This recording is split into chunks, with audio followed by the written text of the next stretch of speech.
Motorsports is getting back to normal, with more race series getting back on track. Literally.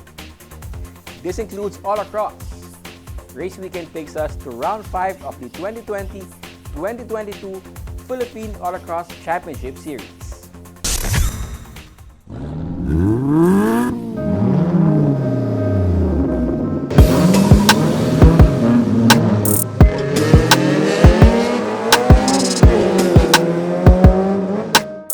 We're here at the R33 Drift Track in San Simon, Pampanga for another round of the Philippine Autocross Championship Series. Let's go check them out.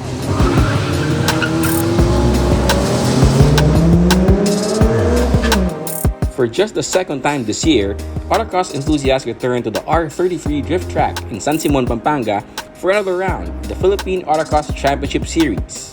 The COVID-19 pandemic cut short the 2020 PACS season shortly after it got off to a rousing start. For more than a year, on-track racing wasn't allowed by government and health authorities, but as community quarantine protocols were eased, motorsports were given the green light to resume under strict restrictions and conditions. A few weeks back, autocross racing resumed at the R33 Drift Track. It was a rainy day when round 4 of what organizers were now calling the 2020-2022 Philippine Autocross Championship Series. But there was no stopping autocross enthusiasts from showing up at the damp R33 Drift Track to finally have a go-around pylons and cones. With their thirst for autocross whetted anew, it was a bit of wait for round 5. But here they go again. More of them as shown by number of cars and drivers lining up for their turn on the short course. All this to the obvious joy of PACS Prime mover Danny Santiago. Okay, I'm here with the main man of the Philippine Autocross Championship Series, Mr. Danny Santiago. Danny, matagal kitang di nakita. How's everything going today? Well, everything's fine. It's still sunny. That's what we need. Huwag sana umulan. So everything's fine. The race is going smoothly. No problems yet. So, there are a lot of participants here today, no? What do you think is the reason behind that? Is it because of the COVID fatigue, where everyone wants to go out, or is it just everyone wants to race? Well, first of all, for the past almost 2 years, they had nothing to do. So maybe they're getting the opportunity to come out and join our races. Hopefully, madagdagan pa. Okay naman tayo. No one is going against the protocol. Among those at round 5 of the 2020-2022 PACS was Carol Collantes, who was just too happy to be racing again and to be doing it among friends. I really miss it a lot. It's been quite a while. No, it's not a while. Parang it's more than 1.5 years actually. Before the lockdown kasi nandito rin kami halos noon. And then nag-lockdown. So ever since, hindi na nakatakbo. So this is my first time again for a very long time. Yun. But it's nice. It's nice to see the old friends, the old teammates. Kaya lang medyo tirik yung araw kanina. So medyo hindi kami pwede magdikit-dikit kasi it's protocol. My first one, the time was I think 45.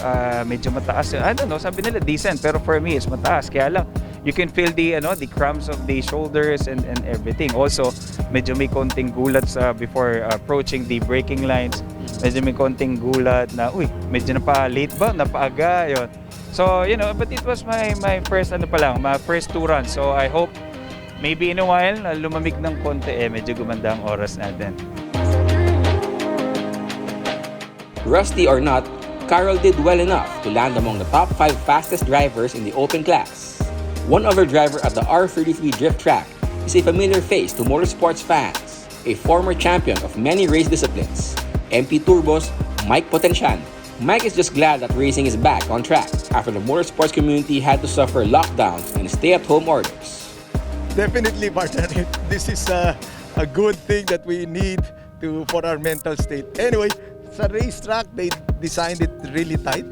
So there's no 360 or very hard 180, but then they made it in such a way na you really can't do much.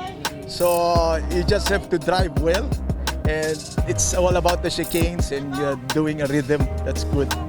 So hopefully we can, our car doesn't have any handbrake so far now. So we're trying to fix it, and we're doing 247 now on our first run. I think my teammate Carlos doing 245, and Perfecto is doing 242. So we still have about 5 seconds. We have to find 5 seconds more. Danny Santiago appears optimistic that on-track motorsports will continue to be allowed and already has plans for a multi-event weekend at the Clark International Speedway in November. This is actually the second time this year, no, we're covering this Philippine Autocross Championship Series. Can you tell everyone where the next leg will be, or are we sticking to the R33 drift track? Well, our round 6 will be in Clark International Speedway. That's in November.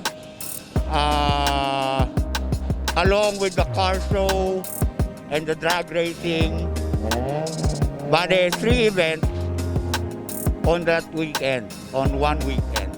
Already, weekend warriors like Carol Collantes and race veterans like Mike Potenciano are looking forward to November.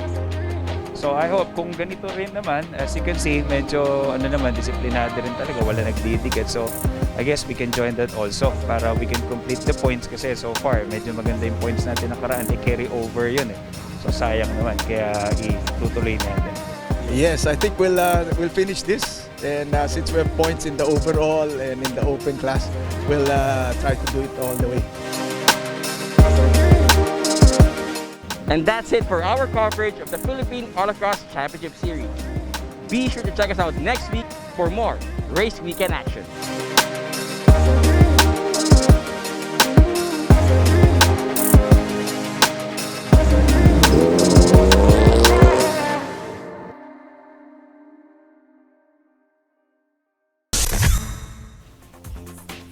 The COVID-19 pandemic may have forced the Philippine Autocross Championship Series to complete just one season's worth of races over 3 years.